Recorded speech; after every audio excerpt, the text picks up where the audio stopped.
Tulong mula sa puso at serbisyo publiko, ang hatid ng bulong ng Swerte Project matapos magbigay ng wheelchair at grocery items sa isang lalaking stroke patient sa Benguet.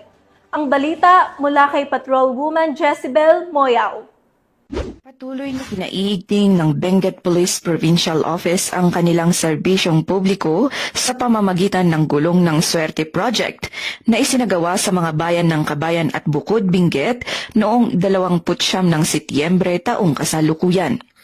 Sa Bukod, Benguet, personal na iniabot ng Bukod Municipal Police Station ang isang wheelchair at grocery items kay Ginoong Hector Dominguez, 73 anyos, isang stroke patient mula sa poblasyon Bukod.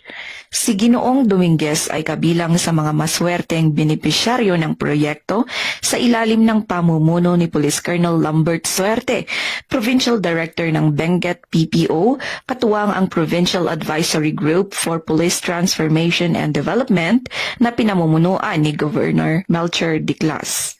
Samantala, sa pagdiriwang ng ika-125 anibersaryo ng Philippine Civil Service na ginanap sa Kabayan Municipal Ground, Poblasyon Kabayan, naging panauhing pandangal si Police Colonel Suerte sa naturang okasyon.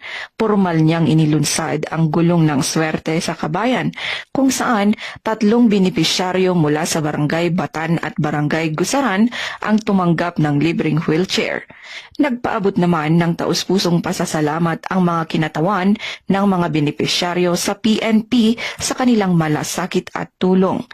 Layunin ng gulong ng Suerte na mapabuti ang kalidad ng buhay ng mga may kapansanan sa Benguet sa pamamagitan ng pagbibigay ng mobility aid at pangunahing pangangailangan. Sa bawat pag-abot ng tulong, hatid nito ang pag-asa, malasakit at pagkalinga mula sa kapulisan. Ang tagumpay ng programang ito ay bunga ng walang sawang suporta ng mga donor, stakeholders at ng pag-PTD. Sa ilalim ng masigasig na pamumuno ni Police Colonel Suerte, patuloy na lumalawak ang saklaw ng mga community service programs ng Benguet PPO.